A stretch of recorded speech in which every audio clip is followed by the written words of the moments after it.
So welcome friends to our YouTube channel. তো আমাদের চ্যানেলে যে সাকসেস স্টোরি যে এপিসোড যেগুলো কন্টিনিউ চলছিল, তো তারই আজকে এপিসোড নাম্বার 2। তো আমার সঙ্গে আছে আমার একজন কালিগ জাভেদ আক্তার। তো তিনি তার সাকসেস স্টোরিটাকে আজকে আপনাদের সামনে তুলে ধরছে। হ্যালো ফ্রেন্ডস, আমার নাম জাভেদ আক্তার। আমি বর্তমানে কলকাতা পুলিশ কনস্টেবলে একজন কর্মরত রয়েছি। আমি আমার সাকসেস স্টোরি এবং তার সঙ্গে সঙ্গে আমি যে সব জায়গাগুলিতে বিফল হয়েছি সেগুলি তোমাদের সামনে তুলে ধরবো, যাতে তোমরা যারা এখন প্রস্তুতি নিচ্ছ ডাব্লিউবিপি হোক বা কলকাতা পুলিশের জন্য, তো তোমাদের এগুলি হেল্পফুল হবে কিছুটা হলেও, এবং তোমরা এই বিষয়গুলিকে রিলেট করতে পারবে নিজেদের জীবনের সঙ্গে।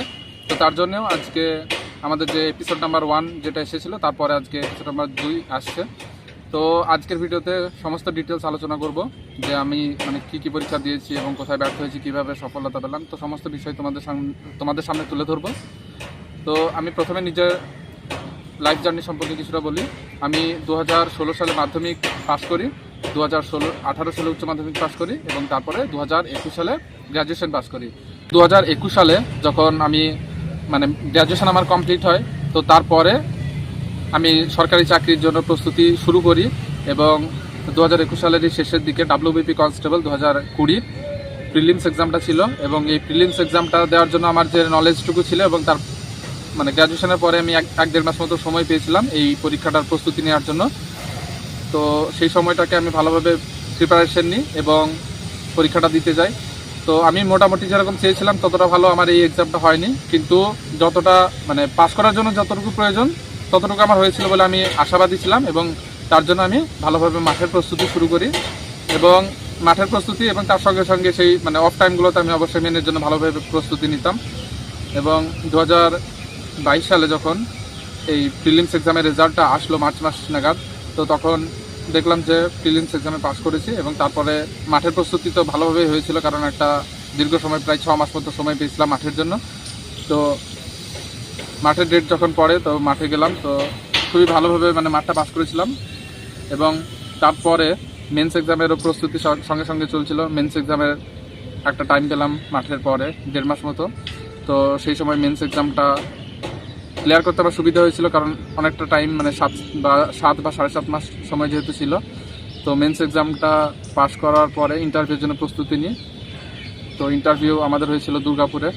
তো ইন্টারভিউ দিয়ে আসার পরে ভাবছিলাম যে চাকরিটা হয়তো হয়ে যাবে, কিন্তু যখন আমাদের 2023 সালের এপ্রিল মাস নাগাদ 2020 সালের রিক্রুটমেন্টের রেজাল্টটা দিয়েছিল, তো রেজাল্ট দেওয়ার পরে দেখলাম যে এই চাকরিটা আমার হয়নি। তো তখন অনেকটা খারাপ লেগেছিল এবং হতাশ হয়ে গেছিলাম যে এর পরবর্তী স্টেপ কী হবে, বা এই সরকারি চাকরিতে প্রস্তুতি নেওয়াটা ঠিক হবে কিনা, একটা ডিপ্রেশনের মধ্যে ছিলাম।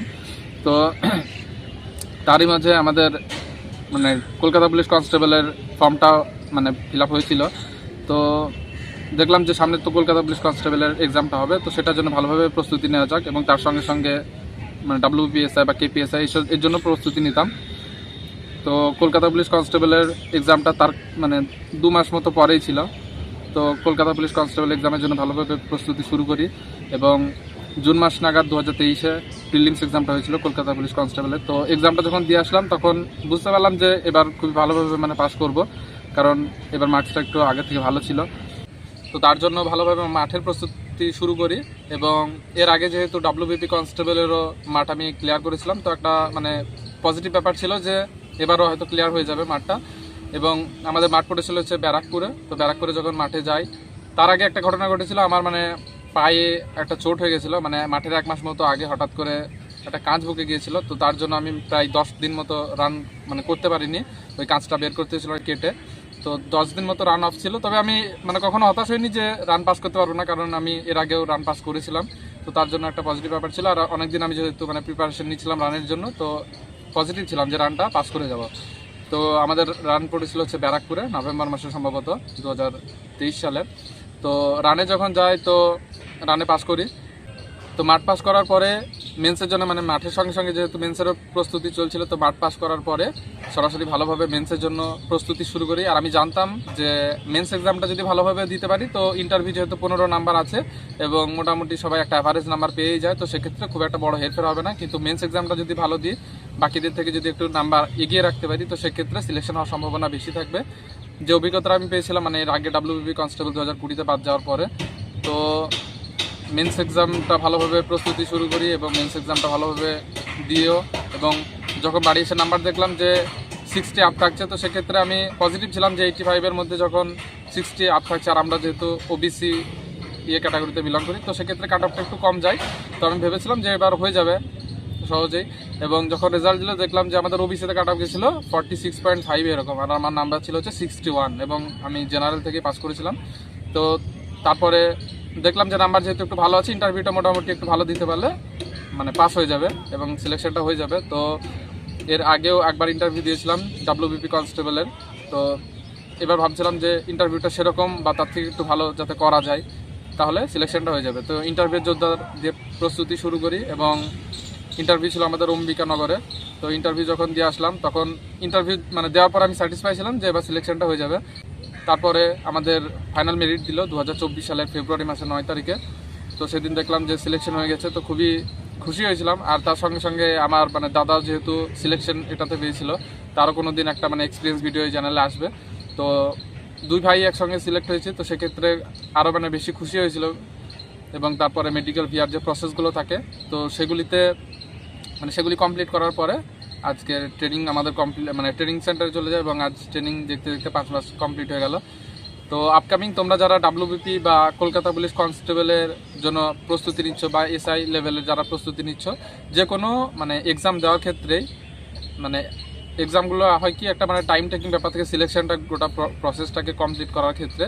তো এই মানে প্রিপারেশন ফেজে অনেক সময় এরকম আসবে যে অনেকে ডিমোটিভেট ফিল করবে, বা এরকম মনে হবে যে এই লাইন ছেড়ে দিয়ে অন্য কোথাও মানে একটা প্রাইভেট জব নিই, এরকম অনেকে ভাববে। তো দেখো, যে কোনো জিনিস করতে গেলে একটা সময় লাগে। তো সেক্ষেত্রে একটা কথা বলবো যে আমাদের যখন মানে একটা রিক্রুটমেন্ট প্রসেস চলে, তো প্রিলিমস এক্সাম হলে মাঠের আগে পর্যন্ত একটা অনেকটা সময় পাওয়া যায়। তো সেই সময়গুলোকে মানে অন্যান্য কাজে বা কবে রেজাল্ট দেবে না দেবে সেসব বেশি ভাবনা চিন্তা না করে তোমাদের একটা কাজ হবে যে ভালোভাবে প্রস্তুতিটা নেওয়া, এবং মাঠের আগে পর্যন্ত তোমাদের মেন্স এবং মাঠ দুটোই যেন মানে ভালোভাবে প্রস্তুতি হয়ে যায়, কারণ মাঠের পরে কিন্তু আর বেশি সময় পাওয়া যায় না। এবং এই মাঠ হওয়ার আগে পর্যন্ত যারা ভালোভাবে প্রস্তুতি নিতে পারবে, সিলেকশনের দিকে কিন্তু তারাই বেশি এগিয়ে যাবে।